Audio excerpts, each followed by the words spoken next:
Hindi ko alam. Pero isang beses sinabihan ko talaga si Senator Amy. Sabi ko sa kanya, kung hindi kayo tumigil, huhukayin ko yung tatay ninyo. Itatapon ko siya sa West Philippine Sea. Sinabihan ko si Senator Amy. Hindi ko kasalanan na we're in this road to hell. Hindi ko kasalanan na hindi marunong. You did not finish your sentence, sir, ma'am. Can you elaborate po? Hindi marunong maging presidente ang nakaupo. So, I don't regret running for vice president. Kasi imagine nyo, kung mayor ako, tapos hinahabol nila ako ngayon. Diba? Napakadali nila ako i-suspend. Napakadali nila ako kasuhan. Napakadali nila ako tanggalin sa pwesto as mayor. Ngayon, hindi nila ako matanggal.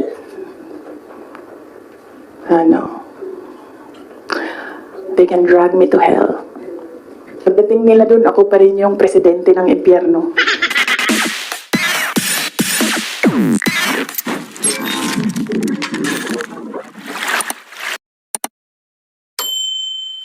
And then, ito na kami ni Mr. Deception. Sabi ko sa kanya, dalawa lang.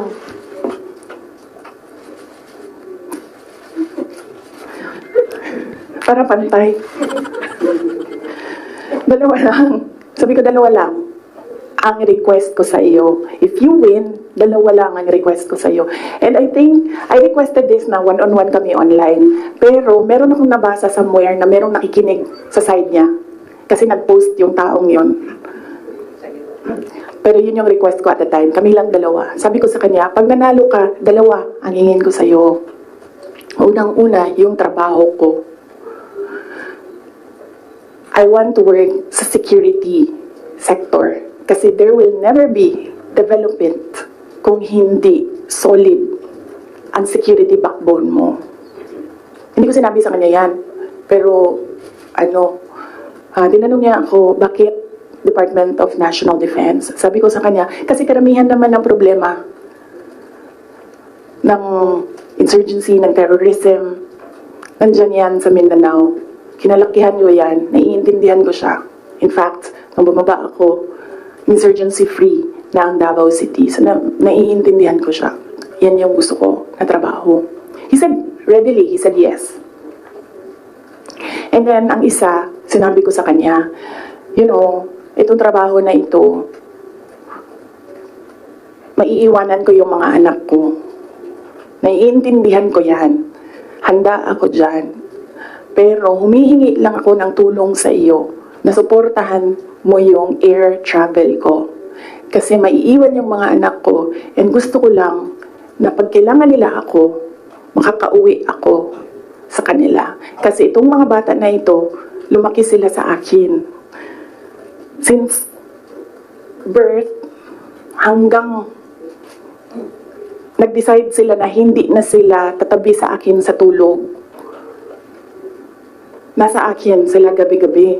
Except pag wala ako sa bahay dahil sa trabaho. So, pag sa bata kasi, hindi naman niya maintindihan na, oh anak, I have to consecrate myself into the service of the nation. Hindi mo naman pwede sabihin sa bata yun, hindi maiintindihan yun. So, sinabi ko sa kanya, supportahan mo lang yung air travel ko because I need to go home to my children. Kasi kahit na vice president ako, gusto ko pa rin na maalala nila na nandyan yung nanay nila dahil sa loob ng bahay. Hindi naman vice president tingin sa akin ng mga anak ko. Just plain, mama, may kailangan ako, mama, may problema ako. Sabi niya, yes. Dalawa lang yun. Sabi niya, yes. In fairness, hindi siya yung nag-umindi sa DND. Hindi totoo yan na hindi binigay sa akin. Binigay yan. Nung nanalo na, sinabi ko na ito dati, ulitin ko lang. Nung nanalo na kami, nakita ko yung boto. And then I realized, sabi ko, gagawin talaga ng mga tao na ipaaway kami para masira yung partnership. Yun talaga ang gagawin. Lalong-lalo na ng mga yellow, ng mga liberal. Kasi yun yung gusto nila. So sabi ko, they will exploit this. And dahil nasa DND ako, araw-araw ako pagdurgahan. Anong ginagawa ng babaeng yan dyan? So na ginabuhat, asam na siya gaadto. Planning ako dita, planning to overthrow the government. Kasi DND yan. Hawak mo ang military. So sabi ko sa sarili ko, ayaw ko na magtrabaho ng ganun. Na araw-araw ka pinag-iisipan na meron kang gawin. Samok ra siya ba, magtrabaho ka, unya na paingana nga intriga, madaot lang imuhang kamada. So ingon ko, sabi ko sa kanya, pwede ba ako lumibat sa education? Kasi tatlo naman yung plataforma ko, mapayapang pamumuhay, trabaho, edukasyon. So sabi ko, pwede ako lumipat ng DepEd. Sinabi ko din sa kanya kung bakit. Ayaw ko na intrigahin ako. And then he said yes. So napunta ako sa DepEd. And then the other one, sabi ko supportan mo yung air travel ko. Sabi ko, di na nangyari yun. Pinilit namin, hindi na natupad yun. Isang beses sinabihan ko siya. Sabi ko, pwede ba sabihan mo yung 250? Kasi ako ang priority. Hindi ikaw. Kasi yan yung usapan natin. Kasi naiintindihan mo, di ba? Na meron akong maliliit na anak. Kasi namin siya, do I have to tell them? Na semi-British accent. And I said, of course. Kasi presidente ka, ikaw magsabi. So hindi na, isang beses. And then one time, priority daw si Lisa. Hindi ko alam kung anong trabaho niya para sa bayan na ito. And then one time, priority daw si ngayon. So, I said, okay. This is,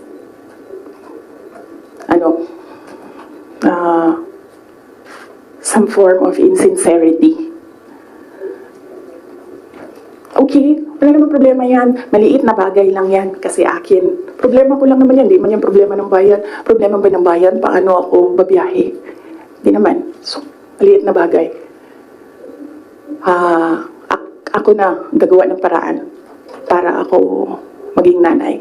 Hindi na ninyo problema yan. Maliit na bagay lang yan. Okay. So, that was that. That was personal sa aming dalawa. And then, dito na tayo sa DepEd. Alam niyo na yon, diba? Sinabi ko na sa inyo ang budget ng DepEd. Question? Yes, ma'am. You said for around 11:48 a.m. Hindi ko kasalanan na we're in this road to hell. Hindi ko kasalanan na hindi marunong. You did not finish your sentence, sir, ma'am. Can you elaborate po? Hindi marunong maging presidente ang nakaupo. Kasalanan ko ba yun? Hindi. Ba sinasabi ng mga tao, kasalanan mo kasi hindi ka tumakbo, ikaw sana yung presidente, hindi siya. But then I said, maaga ako nagsabi na hindi ako tatakbo for president. May madaming mga negative doon sa listahan. Okay, so. Yes, sir. Yes. Sir, tapos ka na. Balikan kita. Ikaw muna, sir. Hanggang anong oras ito, JC? It's up to you, ma'am. To you?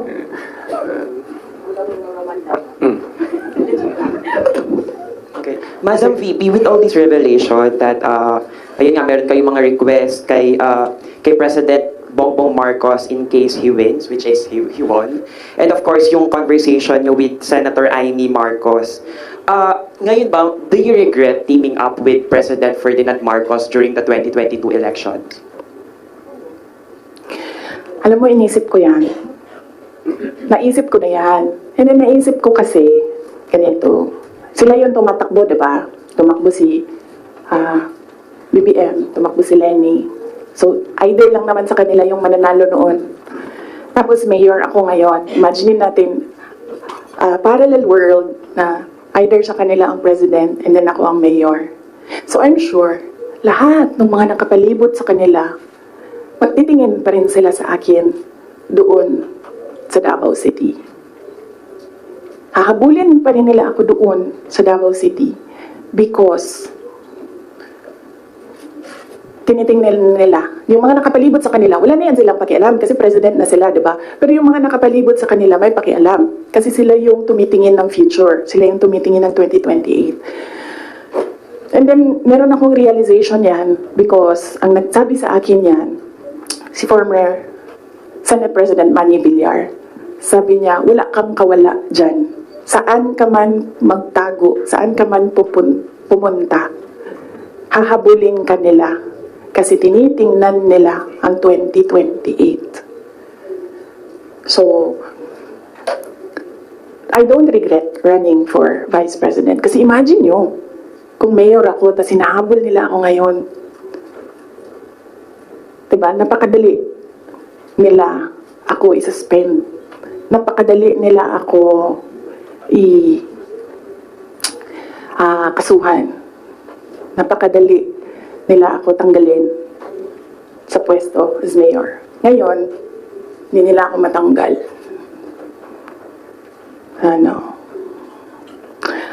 They can drag me to hell. Pagdating nila dun, ako pa rin yung presidente ng impyerno. Yes. Isa? Yes. Pahiram ako ng ballpen, lagyan ko lang ng note kung saan ako nag-stop kasi para alam natin saan tayo mag-start. Mamaya. Nung sinabi niyo po na hindi kayo nagsisi na tumakbo kayo for Vice President, pero nagsisi po ba kayo na nakipag-tandem kayo kay President Bongbong Marcos? Hindi man ako ni-request ni VP Lenny na tumakbong Vice President niya.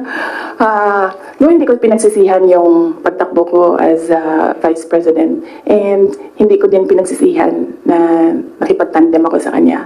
I'm sure merong rason ng Diyos kung bakit ako nilagay dito sa upuan na ito sa ilalim ng seal na yan.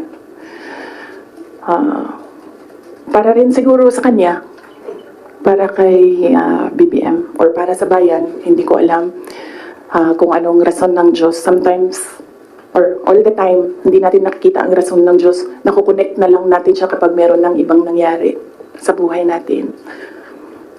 Siguro, yan yung rason. Para, ganito, gawin ko, bullshitin ko sila ng bullshitin. Bullshit kayong lahat. Drag me to hell. Sorry sila muna ha, kasi hindi pa sila nakatanong. Mark Makalan. Good morning, VP. Since wala po kayong intention to run for Vice President from the very beginning, can we say na napilitan ba talaga kayo and without yung call ni Senator Amy, masasabi niyo ba na nagamit lang kayo para lang manalo si President Bongbong Marcos sa pagkapangulo? Napilitan, hindi. Very rational yung decision making ko sa pagtakbo as Vice President. Sinabi ko kanina.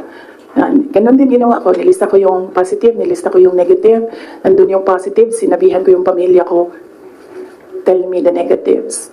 So, ano yung isang tanong? Nagamit. Yes, clear naman yun. Tinanong ko, bakit ako? And then she said, matatalo kami ni Lenny kung hindi mo dalhon ang mga Bisaya. Kaya nagbigay ako ng options. Bisaya tanan.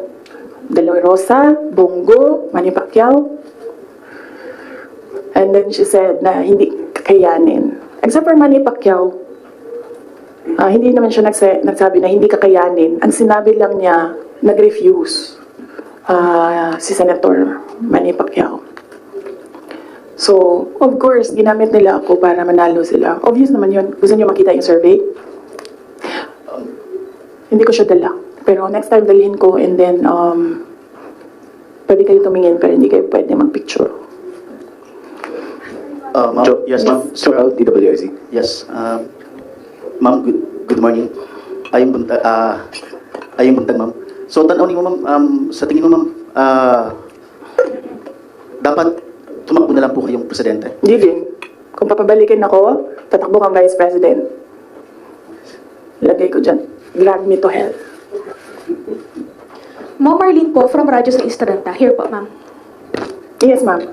Ma'am, having said na hindi mo kasalanan na hindi marunong maging presidente, yun ako po ngayon, ibig sabihin ba hindi po kayo kontento sa trabaho po ni Pangulo? Kaya nga umalis ako, di ba, sa administration. Hindi ko na gusto yung mga naririnig ko doon. Hindi ko na gusto yung mga nakikita ko doon. Kayo, kung gusto nyo ng pera, natatakot kayo, kayo lang. Huwag nyo na ako isali. The reason why, noong 2016, ito sidebar na lang ito, hindi ito kasali lahat, ito tayong katagal nito. Huwag na yan. Sige. Ano, ay hindi. Hindi ko na gusto. Kung presidente nyo siya, okay lang. Ako, hanggang vice president lang ako. Hanggang number 2 lang itong bansa na ito, wala itong number 1 para sa akin. Yes, Bea, Ma'am Roger. Yes po. Hi ma'am, kanina po kasi sinabi nyo na, ma'am here, yes. kanina po kasi ma'am sinabi nyo po na hindi ka naman po inask ni VP Lenny para maging vice president niya. Did you somehow wish na sana inask ka na lang po niya na maging vice president niya to run alongside her? Hindi, ma'am. Uy, ginuukok og nidaog si Lenny. Doon, manggihapon na nila si PRD, di ba? Mag-ICC, gihapon na. Ay, samot na. Si Trillanes o si Lenny, magkauban man na sila. So, kung presidente si Lenny, ilahag hapon ng ICC. Alam niyo ba bakit hindi umuusad yung ICC? Kwento ko sa inyo next time. Masyado na kayong madaming material. Pwede na natin i-cut ito. Rep Mendoza. Ma'am, sorry po ma'am. Ma'am, may hanging question ako sa inyo the last time kasi ito yung tungkol doon, yun na, you're referring nga yung tungkol doon sa tandem niyo with the President, BBM. And do you think po ba, may regret po ba din kayo? Kasi yung mga supporters ninyo were forced to vote for the President as tandem. Yun nga yung sinasabi ko before na kasi may mga supporters din si President Marcos sinasabi na budol din sila sa Yun, inyo. budol ako. O, nabudol din daw kayo nabudol din sila sa inyo. Parang gano'n sinasabi ng mga loyalista ni BBM na bumoto sa inyo as tandem. So, pwede na po ba masagot yun, ma'am, kung sa tingin niyo po ba bumaba yung pagbaba ng inyong suporta sa mga loyalista ni BBM ay enough po ba sa inyo na or does it matter po ba na bumaba yung suporta ng mga loyalista ni BBM sa inyo? Hindi ko alam kung ano yung nire-refer nila na nabudol ko sila. Hiningi nila sa akin yung kampanya ko, binigay ko sa kanila, nanalo sila. So, saan doon ang budol? Nung tumulong ako sa administration, ang DepEd was, top 3? The morale of the teachers were so high na they were happy maghirap na magturo. Rain or shine doon sa mga classrooms. So, saan doon ang budol? Sa akin ba yon kung number 3 ang DepEd?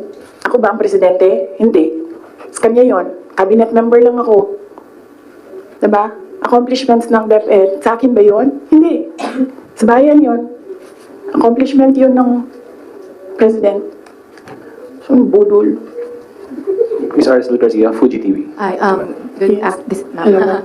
Yeah, during the time of your dad as president, he was not also having good terms with the Vice President Lenny, and now apparently parang naging naging president yon on this administration as well. How do you feel about that? And my follow-up question would be, are you looking into running on 2028 as president? Okay. So, si PRD, in all fairness to the person, hindi yun nanggigipit ng tao. Hindi niya ginipit si Lenny Robredo. Tinanong ko, bakit 700 lang yung budget ninyo at the time? Kasi 700 lang talaga ang pinropose. Hindi natin alam anong rason. Yan yung sinabi ko doon sa budget hearing. Hindi siya nanggigipit. Sinuspend ba ni PRD o tinanggal sa pwesto mga politiko na kaibigan ni Lenny? Lahat ng mga tumatanggap sa kanya doon sa iba't ibang lugar, nasuspend ba yun? Nawalan ba ng budget? Wala naman. I don't remember anyone ever complaining na naalis sila sa pwesto kasi kaibigan nila si Lenny Robredo. Wala. So, hindi yan siya mahilig manggipit ng kalaban. Kung maalala niyo, kalaban niya sa politika, hindi sa personal na buhay. Sa politika, si Speaker Nograles, never yon nagipit sa Davao City. Si Trillanes, yan, mortal enemy niya si PRD. Si PRD thinks nothing of him. Pero Ginipit ba yun? Wala. Diba? Kita nga natin siya kung saan-saan. Kita nga siya sa ano eh. Kasamang ano. Lance Mego, Diba? News Watch Plus. Good morning, ma'am. Hello. Good morning. Good morning. Yes, sir. Good morning po. So, since we're on the topic of the election, 2022 elections, recently po kasi nakikita si Pangulong Bongbong Marcos at si Vice President Robredo sa isang event sa Sorsogon. And may sinabi po si Pangulong Marcos na this may be a step for political reconciliation. How do you feel about this meeting and that statement? Wait lang ha. And the 2028 question, ma'am. Oo. Sa sunod na lang yan, ma'am. Ano ba yung sinabi ko na date? Kailan nga ba yun? Fourth quarter of 2026. Fourth quarter of 2026. So, kung mag-advise ako kay Lenny, Ma'am Lenny, manood ka ng aking sit down. Yan lang. Wait, hindi ko na ituloy ito. Hello, good morning po, Sir Edison. Madam Vice President. Ang papa niyo po ang naggawa ng desisyon against all Filipinos na may libing si Marcos Sr. sa libigan ng mga bayani. Ano na po ang nangyari ngayon? Nakalimutan na po ba ng nakaupo ngayon? Maraming salamat po. Hindi ko alam. Pero isang beses sinabihan ko talaga si Senator Amy. Sabi ko sa kanya, kung hindi kayo tumigil, huhukayin ko yung tatay ninyo. Itatapon ko siya sa West Philippine Sea. Sinabihan ko si Senator Amy. One of these days, pupunta ako dun, kukunin ko yung katawan ng tatay nyo. Tapon ko yan dun sa West Philippine Sea. I don't think sumagot siya. Hindi ko maalala. Nandun pa yun sa group chat. Mayroong mga nakakita. May ibang tao. Pero Senator Amy naman, kilala niyo naman siya, di ba? Diretso yan magsalita. Hindi din yan, hindi siya, she's I believe, a sincere person. Saan na tayo? Yes, sir. Substantiate your claim na hindi marunong maging presidente. Presidente na nakaupo ngayon. You mentioned na hindi mo na gusto yung mga nakikita at naririnig when you were there. And second question mo, I'm genuinely curious because you had a long narration of what transpired from 2021 until 2022. And there was a lot of negotiating and there was a lot of political discussions on who to run, who will step down. But I'm genuinely curious, ma'am, where's the public in all of these discussions?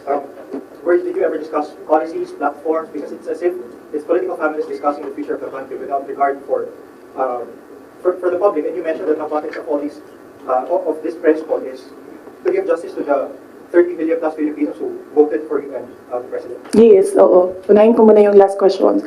Last question was, hindi ko alam sa kanila. I mean, you should ask the President kung ano yung platform niya. Pero very clear yung platform ko. It was continuity of build. It was mapayapang pamumuhay, edukasyon, at trabaho. Very clear. And when I won, it was still mapayapang pamumuhay and trabaho and edukasyon, all related to security. And noong hindi ko nakuha yung overarching na sector, I focused on education. Siguro yan na rin yung sagot sa unang question mo. Paano ko nasabi na isubstantiate ko yung sinasabi ko? I don't ever remember may platform siya na sinabi kung anong gagawin niya para sa bansang ito. Di niya sinabi ano ang gagawin natin sa food security. Wala siyang sinabi kung anong gagawin natin sa inflation na darating. Kasi alam naman natin na at the time na darating yun eh. Kasi nakikita na, na-forecast na siya. So, yan yung pagsasubstantiate ko sa sinabi mo. I don't ever remember, may plataforma siya, I don't ever remember him discussing kung ano ang gagawin sa problema ngayon. Alam niyo noon, pag pumupunta ko sa 7-Eleven, expensive yan na tindahan, diba? Ay, sorry, 7-Eleven. Pero yes, expensive sila. Kasi, ano sila, go-to, mabilis ka makabili, nandun yung kailangan mo. 1,500 ko noon. Ang bili na ako ng corned beef, bili na ako ng tinapay, bili na ako ng kung ano-ano. Ngayon, ang 1,500 ko, tsokolate na lang ang mabili ko. Tsaka ice cream. Wala na ang corned beef, wala na ang tinapay. So, Kung sa conversation Yes. with Senator Marcos happened, yung sinabi mo na itatapon yung Just very quick follow-up. Oo. Ito conversation happened between you and Senator Amy na you mentioned na tatapon. hindi kasi conversation yun eh, group chat yun. Tapos, noong banat sila ng banat, sinabihan ko na talaga siya. Sabi ko, one of these days, huhukayin ko talaga yan. Tatapon ko ito sa Philippine Sea, ang tatay ninyo. Okay, so, pwede tumuloy na muna tayo, ha? Kasi gutom na ako. Ma'am, Oh, Ma'am, Kelly Cordero po from Bawang Radio. Ma'am, since sinabi niyo po na hindi niyo nagugustuhan po yung pamamalakad ngayon ni PBBM, kung ira-rank niyo po in a scale of 1 to 10, 10 is the highest, ilan po ang rate niyo sa performance po ni PBBM? sinasabi ko kanina, 10 is the highest, 1 lang ang rating niya. Sabi ko na kanina, di ba, kung kayo gusto niyo, wala man akong problema. Huwag niyo na lang ako isali. Ako, hanggang number 2 lang ako. Walang number 1 ang Pilipinas ngayon. Kung mayroon man, ang daming number 1, iba-ibang direksyon sila. One follow-up. Ma'am, follow-up lang po. Since you mentioned na President Ferdinand Marcos, you don't remember at all him discussing with you kung ano yung platform niya when he run for the presidency. Pero kayo po ba, did you insist na parang sa part ninyo, this is what you want for the country? Yes. Oo. Sa kanya or sa tao? Sa kanya po, nung nagdi-discuss kayo na dapat po may plataforma tayo. Kasi naman, di ba, ang expectation mo, pag tumakbo yung tao, meron siyang sinasabi na gagawin niya. And, pasensya na. Pero nung nakaupo ako doon at the time, hindi ako nakikinig sa kanya. Ang naririnig ko lang, sama-sama tayong babangon muli. Apparently, yun lang yung naririnig ko. And when you say, sama-sama tayong babangon muli, you will do something to make this country the best that it can be. Kasi sama-sama tayong babangon muli, di ba? So, ibig sabihin, walang maiiwan. But apparently, madami ang naiiwan ngayon. Yun lang naririnig ko noon. Ang mali ko ata is nag-assume ako na when you say, sama-sama tayong babangon muli, gagawa ka ng mga bagay para sa bayan at para sa taong bayan. Nag-assume ako na ang gagawin niya ay mas maganda pa, mas maayos pa, mas magaling pa sa lahat ng dumaan na presidente. Sir, ako din kaganyan sa'yo. Tapusin na natin ito. Otherwise, hindi tayo matapos ngayon, babalik tayo bukas, Sabado. Ma'am, ikaw lang yun at ako, ma'am. Sila, they're once a weekend, ma'am. Wait lang. Yes, sir. Yes, sir. Yes. Balikan ko lang po yung sa political reconciliation ko ni President Marcos pati ni dating former Vice President Leni Robredo. Hingin ko na lang po siguro yung assessment nyo na bilang, ayun nga po, tumakbo kayo kasi ginamit kayo para manalo laban kay Leni kasi nga natatalo na raw sila. So sa tingin nyo, bakit po kaya ngayon nakikipagkita? Bakit ngayon nagkakaroon ng movement towards political reconciliation habang nag-aaway kayo? Oo. Sabi, di ba, nung sinabi ko na yan ng budget hearing, ako na lang man isa na iiwan dito. Ako na lang isa na iwan dito. Nagsama-sama na ang mga dayuhan, huwag niyo akong tanungin about foreign policy. Mga dayuhan, mga NPA, mga smuggler, mga drug addict, ang mga yellow, liberal, at sino yung isa? Administration. Sama-sama niyan sila lahat. Ako lang na naiwan dito sa kaya nga ito lang ang lamesa natin. Kasi ako lang mag-isa na. For what? I think, di sila ganahan siguro sa kuha. Tingali di sila ganahan sa kuha. Nga na mo ginong mga insecure. So, ang tagline ng OVP is para sa Diyos, bayan at bawat pamilyang Pilipino. Hindi na po ngayon. Starting today, ang tagline ng OVP is Drag me to hell. Sa laki sa Kurojis. Tama na. Tutuloy ko pa yung aking ano. May pupunta pa tayo kay Martin Romualdez. After this, let's allow the Vice President to speak again. Oh. Ah? Sasaki-san. Yes, sir. Wait. I just wish to have a question. If you didn't join UNI team as a vice president 2 years ago in the election, do you think BBM could not elected? And do you think that was better without for people of the Philippines? And also, do you feel your contribution was underestimated or ignored by the administration? Contribution to the campaign, to the election. Okay. If I did not run, would he have won? I do not know. I've not seen his numbers without my number, but I'm sure their side has seen his numbers against Leni Robredo with and without Sara Duterte. So, I've not seen it. I wouldn't. Maybe I think they know that they will not win because that was what Senator Amy said.